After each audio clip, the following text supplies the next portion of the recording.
भक्तजनों, माताओं, बहनों, सादर जय श्री कृष्ण। हमारे YouTube चैनल में आप सभी का बहुत बहुत स्वागत है।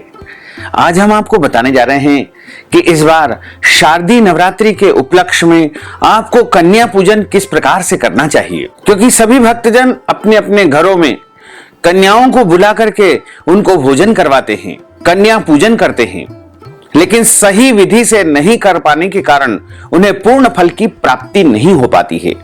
तो आज हम आपको बताने जा रहे हैं कि कन्या पूजन की सही विधि क्या है, किस प्रकार कन्या पूजन करना चाहिए और इस बार कन्या पूजन का शुभ मुहूर्त कब से कब तक रहेगा तथा दुर्गा अष्टमी के दिन आपको किस प्रकार से शुभ मुहूर्त में पूजन अर्चन हवन करना चाहिए। अश्विन मास के शुक्ल पक्ष की अष्टमी तिथि का प्रारंभ 21 अक्टूबर 2023 की रात को 9:54 से हो जाएगा, जो कि 22 अक्टूबर 2023 की रात को 8 बजे अष्टमी तिथि समाप्त हो जाएगी। उदया तिथि के अनुसार इस बार दुर्गा अष्टमी का महापर्व 22 अक्टूबर 2023 रविवार के दिन ही रहेगा।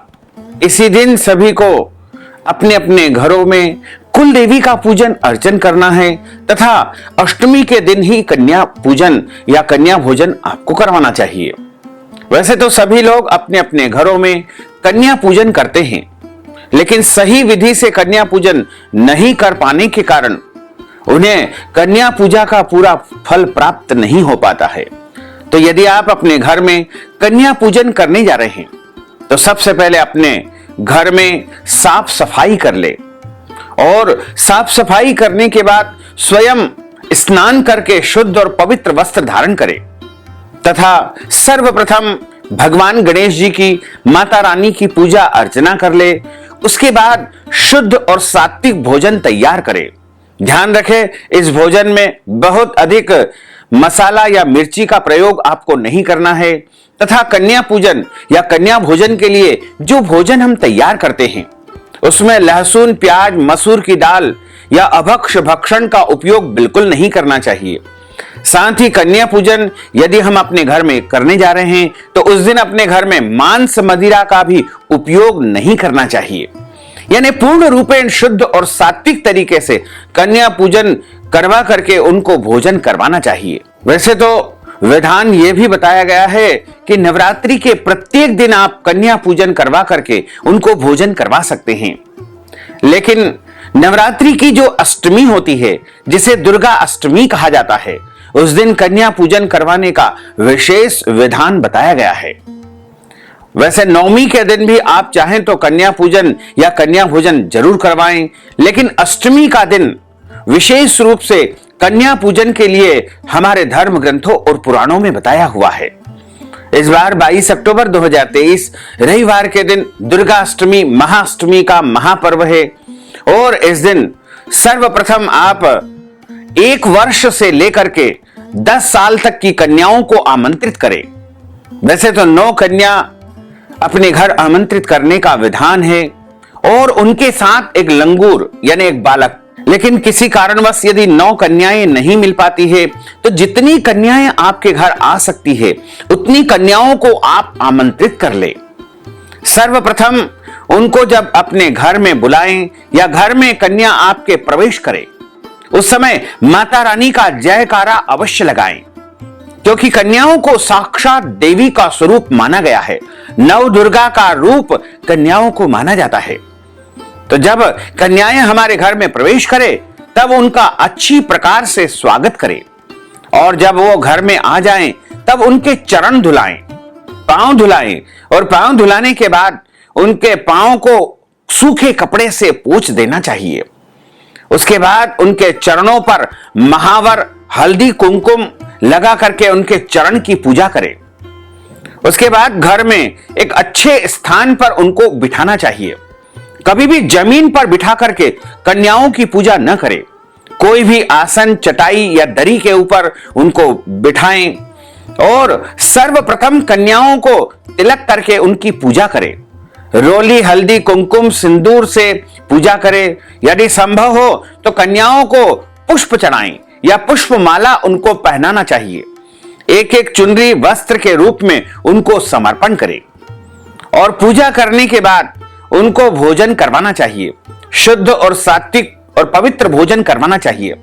कन्या पूजन या कन्या भोजन जब हम करवाते हैं तो उसमें हमको विशेष रूप से ध्यान रखना है कि खीर, पूड़ी और हलवा और चने की सब्जी का उपयोग किया जाता है। वैसे मालपुआ भी आप चाहें तो इसमें बना सकते हैं, और भी जो रुचिकर लगे कन्याओं को वो शुद्ध और पवित्र व्यंजन यानी मिठाई आप तैयार कर ले और अच्छी प्रकार से प्रेम से उनको भोजन करवाएं। कन्याओं को भोजन में बिल्कुल भी जबरदस्ती न करें। जितना उनकी स्वेच्छा हो उतना ही उनको भोजन दे और उतना ही उनको भोजन करवाएं। और जब वो भोजन कर ले उसके बाद उनको उपहार के स्वरूप अपनी श्रद्धा और भक्ति के अनुसार वस्त्र दान कर सकते हैं, या फिर उनको कॉपी, पेंसिल, पेन का भी आप दान कर सकते हैं। यदि आप चाहें तो सौभाग्य और श्रृंगार की जो वस्तुएं आती है या अन्य कोई भी वस्तु यदि आप कन्याओं को दान करेंगे तो सीधा सीधा माता रानी को वो वस्तु प्राप्त हो जाएगी। और कन्याओं की पूजन करने से माता रानी की पूजा हो जाती है। धर्म ग्रंथों और पुराणों में बताया हुआ है कि कन्याओं का जब हम पूजन करते हैं तो उनके हृदय में साक्षात माता रानी नव दुर्गा के स्वरूप में विराजित हो जाती है। और कन्याओं को जो भी वस्तु हम प्रदान करते हैं, जो भी उपहार देते हैं, वो सीधा सीधा माता रानी को ही प्राप्त होता है। तो आप सभी अपने घरों में अष्टमी अथवा नवमी के दिन कन्या पूजन इस विधान से यदि करेंगे तो निश्चित तौर से आपके ऊपर माता रानी की भरपूर कृपा दृष्टि सदैव बनी रहेगी। साथ ही यदि आपके घर में कुल देवी का पूजन होता है तो आप अपने घर में कुल देवी का पूजन इस दिन अवश्य करें, क्योंकि जब हम कुल देवी का पूजन नहीं कर पाते हैं तो हमारे घर परिवार पर देवी दोष बन जाता है और इसके कारण अनेकों समस्याएं उत्पन्न होने लगती है।